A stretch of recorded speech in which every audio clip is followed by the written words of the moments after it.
नमस्कार, मेरा नाम भाऊ तोरसेकर। आप देख रहे हैं प्रतिपक्ष। दोस्तों, मैं आज आपको एक दूसरे वीडियो यूट्यूब चैनल को देखने का रेकमेंड करने आया हूँ, सिफारिश करने आया हूँ। आपको याद होगा कि NDTV, स्टार न्यूज़ ऐसे शुरुआत के चैनल जो थे, उसमें बरखा दत्त नाम की एक बड़ी स्टार पत्रकार थी।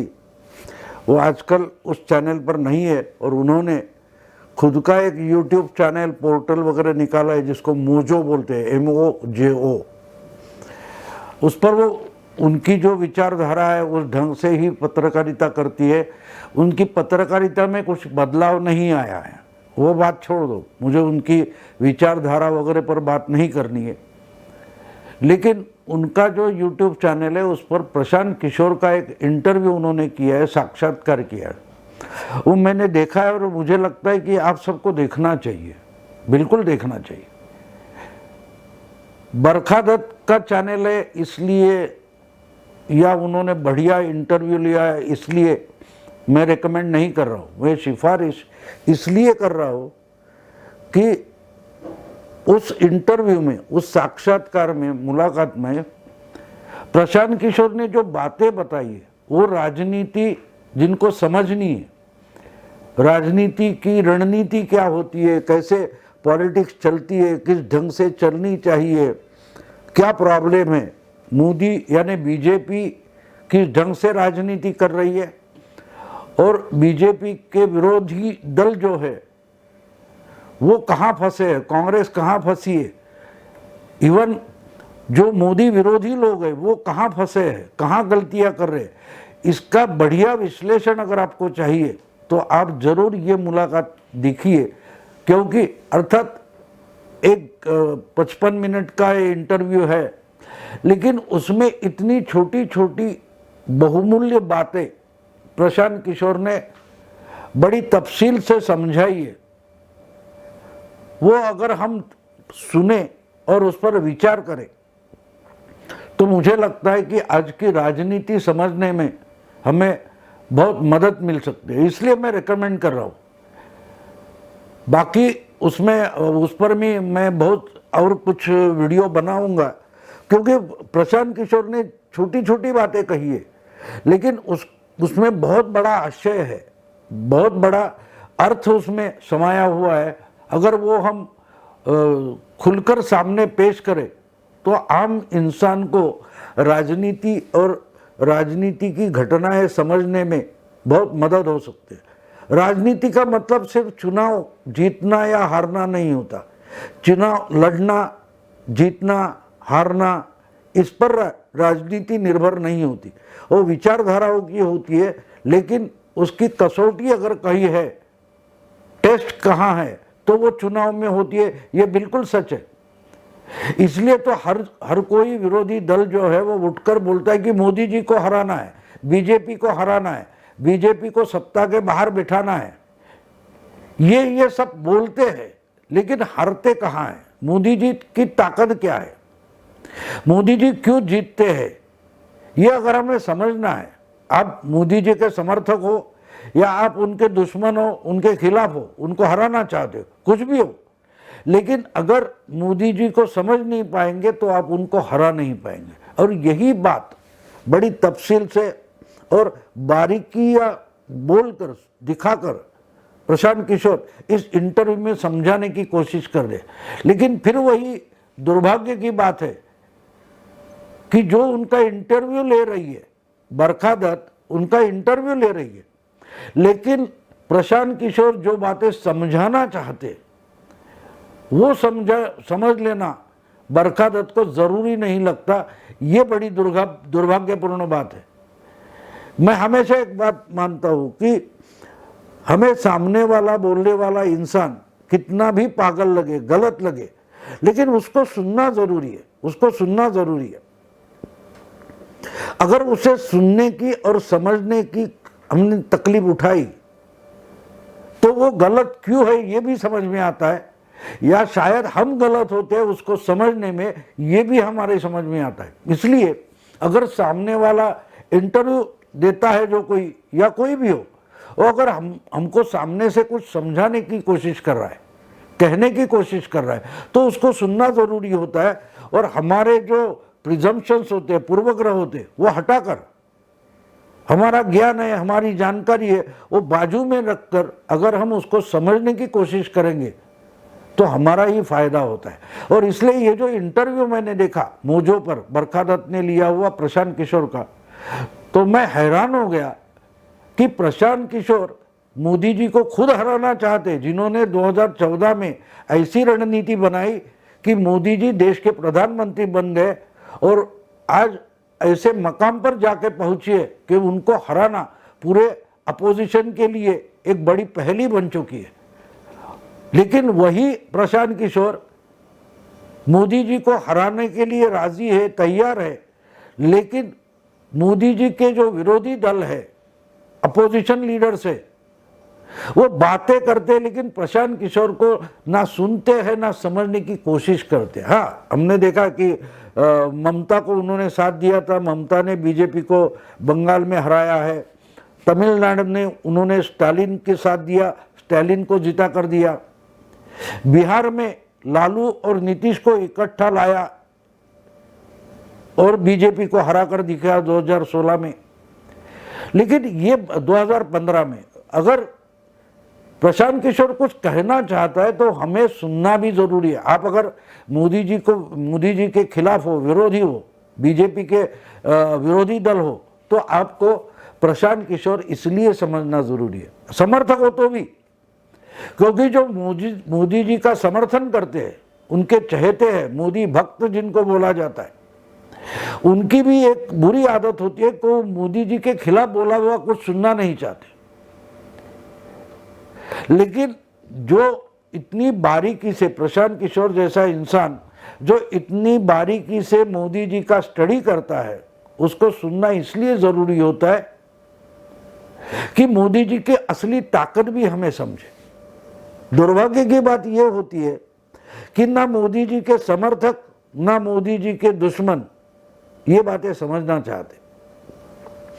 आज मैं एक ही बात, जो प्रशांत किशोर ने बहुत सारी बातें बताई है, उसमें से एक बात लेकर आपको समझाने की कोशिश करूंगा कि मोदी जी बार बार क्यों जीत रहे। देश का चुनाव हो, लोकसभा चुनाव हो, छोटे छोटे राज्यों का चुनाव हो, वहां अपने विरोधियों को मोदी परास्त क्यों कर सकते हैं। इसका सबसे बड़ा कारण प्रशांत किशोर ने इस इंटरव्यू में बताया। उन्होंने राहुल गांधी क्यों हारते हैं और मोदी जी क्यों जीतते हैं लगातार, इसकी जो तुलना की है वो मुझे बहुत पसंद आई, बहुत पसंद आई। प्रशांत किशोर ने बरखा को इंटरव्यू में बताया कि Modi is a great risk taker. ये ज्यादा से ज्यादा धोखे की संभावना है, उसका सामना मोदी जी करते हैं, वो धोखे से भागते नहीं। जो संकट है उससे मोदी जी भागते नहीं, संकट का सामना करते। इसमें कुछ गलत हो गया तो नुकसान होगा, इसका डर मोदी जी के पास नहीं है। ये मोदी जी की ताकत है, ये प्रशांत किशोर बताता है। और दूसरी जगह तुलना करते हुए, कंपैरिजन करते हुए प्रशांत किशोर बताता है कि राहुल गांधी, वही ये खामी है राहुल गांधी में, वो रिस्क नहीं लेना चाहते। रिस्क यानी संकट का सामना नहीं करना चाहते। बिल्कुल सिंपल लैंग्वेज में, सादी भाषा में अगर कहना है तो प्रशांत किशोर ये बता रहे हैं कि राहुल गलती नहीं करना चाहते। अब गलती करना, ये मैंने इस वीडियो का जो हेडिंग दिया है, शीर्षक दिया है कि मोदी जी की यशोगाथा गलतियों पर खड़ी है।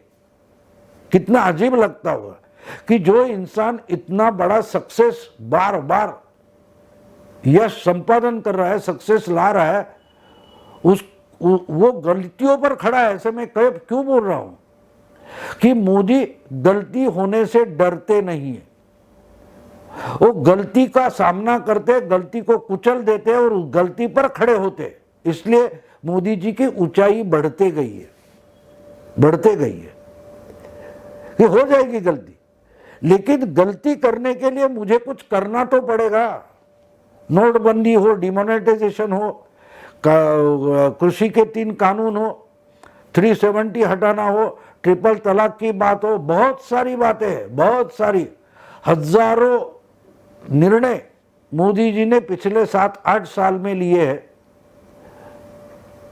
तो उसमें कुछ तो गलतियां होगी, जरूर होगी, लेकिन गलती तब होती है जब आप कुछ करते हो।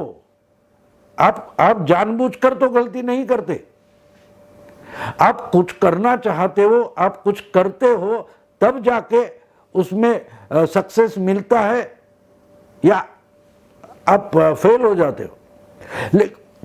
लेकिन फेल होने के डर से अगर आप कुछ करोगे ही नहीं तो गलती नहीं होगी, शायद गलती नहीं होगी, लेकिन आपके क्रेडिट में आपको किस बात का श्रेय तक नहीं मिलेगा क्योंकि आपने ये किया है। अगर पिछले 7 साल 8 साल मोदी जी प्राइम मिनिस्टर रहे या उसके पहले 12 साल वो गुजरात के चीफ मिनिस्टर रहे, उन्होंने बहुत सारे निर्णय लिए, कुछ काम किया, उसमें कुछ गलतियां भी होगी, लेकिन अगर आप ज्यादा से ज्यादा सक्सेस पाते हैं तो आपकी गलतियां ढक जाती है, छुप जाती है, दिखाई पड़ती नहीं या दिखाई नहीं जाती। काउंटिंग कहाँ होता है? आप जीते कितने, हारे कितने, इसका गिनती नहीं होती। अगर हम देखें तो कर्नाटक का जो विधानसभा चुनाव था बीजेपी हार गई, मध्य प्रदेश, राजस्थान, छत्तीसगढ़ बीजेपी हार गई, तो ये भी मोदी हारे माना गया है। बंगाल में हारे, मोदी जी हारे। 2015 में बिहार हारे, दिल्ली की विधानसभा में 2 बार बीजेपी हारी है, मोदी हारे।